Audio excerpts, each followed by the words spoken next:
ಕಾವೇರಿ ವಿಷಯದಲ್ಲಿ ಕರ್ನಾಟಕಕ್ಕೆ ಮತ್ತೊಮ್ಮೆ ಸಿಡ್ಲು.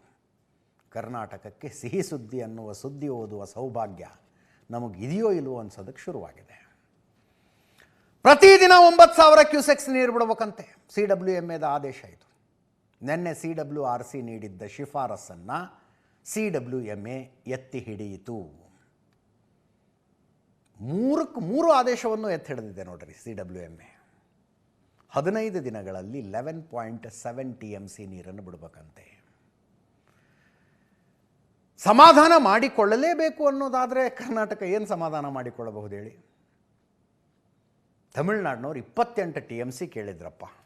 11.7 TMC ಅಷ್ಟೇ ನೀರು ಬಿಡೋದಕ್ಕೆ CWMA ಹೇಳಿದೆ ಅನ್ನೋದು ಸಮಾಧಾನ ಮಾಡಿಕೊಳ್ಳಲೇಬೇಕು ಅಂದರೆ ಮಾಡಿಕೊಳ್ಳಬಹುದಾದದ್ದಿಷ್ಟೇ. ದಿನಕ್ಕೆ 9,000 ಕ್ಯೂಸೆಕ್ಸ್ ನೀರು ಬಿಡಬೇಕಂತೆ. ನಮ್ಮ ಡ್ಯಾಮ್ಗಳಲ್ಲಿ ನೀರು ಕಡಿಮೆ ಇದೆ. ಇರುವ ನೀರು ಕುಡಿಯೋದಕ್ಕೂ ಸಾಕಾಗುತ್ತೋ ಸಾಕಾಗೋದಿಲ್ವೋ, ಮಳೆ ಬರೋದ್ರ ಬಗ್ಗೆ ಡೌಟ್ ಇದೆ. ಇದು ಯಾವ ವಾದವೂ CWRC ಮುಂದೆ, CWMA ಮುಂದೆ ನಿಂತ್ಕೊಳ್ಳಿಲ್ಲ. ಜುಲೈ 30ನೇ ತಾರೀಕು ಆದೇಶ ಕೊಟ್ಟಿದ್ದರು. ಮುಂದಿನ 15 ದಿನ 3,500 ಕ್ಯೂಸೆಕ್ಸ್ ನೀರು ಬಿಡಬೇಕು ಅಂತ. ವರುಣದೇವನ ಕೃಪೆಯಿಂದ ಮಳೆ ಜಾಸ್ತಿಯಾಗಿ ಇನ್ಫ್ಲೋ ಜಾಸ್ತಿ ಆಯಿತು ನಮ್ಮ ಡ್ಯಾಮ್ಗಳಿಗೆ. ಹೇಳಿದ್ದಕ್ಕಿಂತ ಜಾಸ್ತಿ ನೀರು ಹೋಯ್ತಲ್ಲಿ. 3,500 ಕ್ಯೂಸೆಕ್ಸ್ ಪರ್ ಡೇ ಬಿಡಕ್ಕೆ ಹೇಳಿದ್ರು. CWRC ಮತ್ತು CWMA ಹೇಳಿದ್ದಕ್ಕಿಂತಲೂ ಜಾಸ್ತಿ ನೀರು ಹರಿದು ಹೋಯಿತು. 4.5 TMC ಬಿಡಕ್ಕೆ ಹೇಳಿದ್ರು ಅವಾಗ. 3,500 ಕ್ಯೂಸೆಕ್ಸ್ ಪರ್ ಡೇ ನನಗೆ 15 ದಿವಸಕ್ಕೆ 4.5 TMC ಆಗ್ತಿತ್ತು. 10 TMC ನೀರು ಹೋಯಿತು.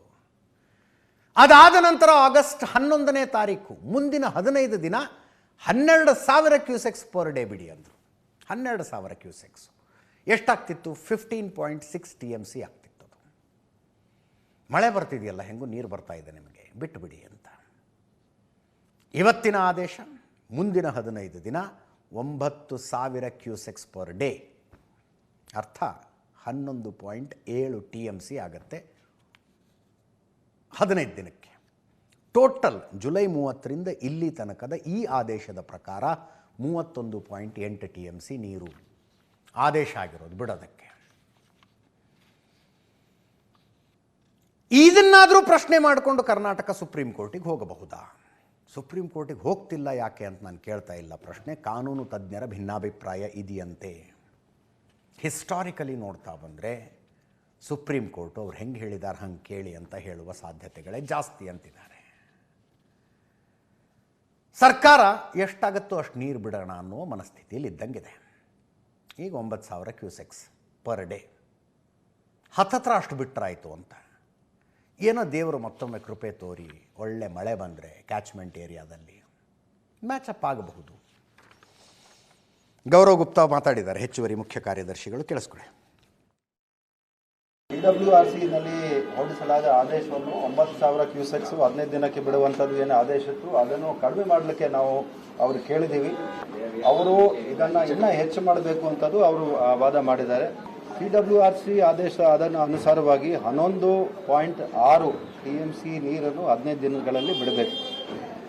ಅವರಲ್ಲಿ ಭಾಳಷ್ಟು ವಿಷಯಗಳ ಬಗ್ಗೆ ಆಲೋಚನೆ ಮಾಡಿದ್ದಾರೆ. ತಮಿಳುನಾಡು ಟೀಮ್ನವರು 28 TMC ತನಕ ನಮಗೆ ಬಿಡುಗಡೆ ಮಾಡಬೇಕು ಅಂತೇಳಿ ಅವರು ವಾದವನ್ನು ಮಂಡನೆ ಮಾಡಿದ್ದಾರೆ.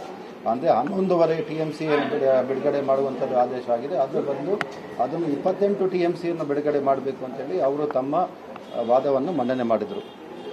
ಕೊನೆಯದಾಗಿ ಎಲ್ಲ ಚರ್ಚೆ ಆದ ನಂತರ CWRCನಲ್ಲಿ ಇರ್ತಕ್ಕಂಥ ಆದೇಶವನ್ನು ರೀಟ್ರೇಟ್ ಮಾಡಿ ಹೇಳಿದೆ. ಅದರಲ್ಲಿ ಯಾವುದೇ ಬದಲಾವಣೆ ಮಾಡಿರೋದಿಲ್ಲ. ನಮ್ಮಲ್ಲಿ ಲೀಗಲ್ ಟೀಮ್ ಇದೆ, ಮಾನ್ಯ ಅಡ್ವೊಕೇಟ್ ಜನರಲ್ ಇದ್ದಾರೆ, ಸೀನಿಯರ್ ಅಡ್ವೊಕೇಟ್ಸ್ಗಳಿದ್ದಾರೆ. ಅವರು ಈ ವಿಷಯವನ್ನು ಪುನಃ ಚರ್ಚೆ ಮಾಡ್ತಾರೆ. ತದನಂತರ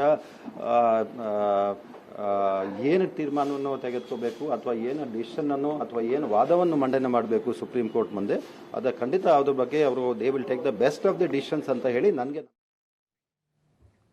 CWRC ಆದೇಶವನ್ನು CWMA ಎತ್ತಿ ಹಿಡಿದಿದೆ. ಇದು ಕರ್ನಾಟಕಕ್ಕೆ ಅನ್ಯಾಯ, ಯಥಾ ಪ್ರಕಾರ ಮತ್ತೆ ಪ್ರತಿಭಟನೆ. KRSಗೆ ಮುತ್ತಿಗೆ ಯತ್ನ ಮಾಡಿದ್ವು ಕನ್ನಡ ಪರ ಸಂಘಟನೆಗಳು. ವಾಟಾಳ್ ನಾಗರಾಜ್ ಅವರ ನೇತೃತ್ವದಲ್ಲಿ ಡ್ಯಾಮ್ ಮುಂದೆ ನಿಂತು ಸರ್ಕಾರದ ವಿರುದ್ಧ ಘೋಷಣೆಗಳನ್ನು ಕೂಗಿದ್ರು. ಮೈಸೂರು, ಮಂಡ್ಯದ ಸಂಜಯ್ ಸರ್ಕಲ್ನಲ್ಲಿ ರೈತರ ಪ್ರತಿಭಟನೆಗಳು ನಡೆದವು.